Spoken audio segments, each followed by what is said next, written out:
What are the odds of surviving an atomic bomb? Now imagine surviving two. This is the true story of Tsutomu Yamaguchi, the man who lived through both Hiroshima and Nagasaki. August 6, 1945, Yamaguchi was in Hiroshima on a business trip. He worked as a naval engineer, and that morning he was preparing to return home. At 8:15 a.m., everything changed. A blinding flash lit the sky. The first atomic bomb ever used in war, Little Boy, detonated above the city. Yamaguchi was less than 2 miles from the explosion. The blast threw him into the air. The heat burned his skin. The shockwave ruptured his eardrums.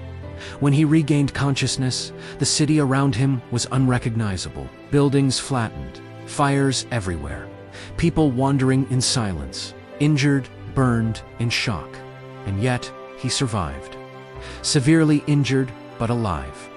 That same day, he made a decision that seems almost impossible to understand. He began his journey home.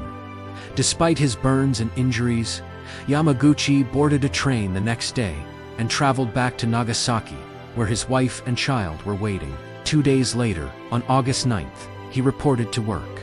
Still bandaged, still recovering. He was telling his supervisor about what he had witnessed in Hiroshima, trying to describe a single bomb destroying an entire city. Many didn't believe him. It sounded impossible. Then it happened again. At 11:02 a.m., another blinding flash, a second atomic bomb. Fat Man exploded over Nagasaki. Yamaguchi was once again within the blast radius. Once again, he survived the building. He was in partially shielded him from the explosion. But outside, the destruction was just as devastating. In a matter of days, he had witnessed two of the most destructive events in human history, and lived through both. After the war, Yamaguchi rarely spoke about his experience. Like many survivors, he carried the memory quietly.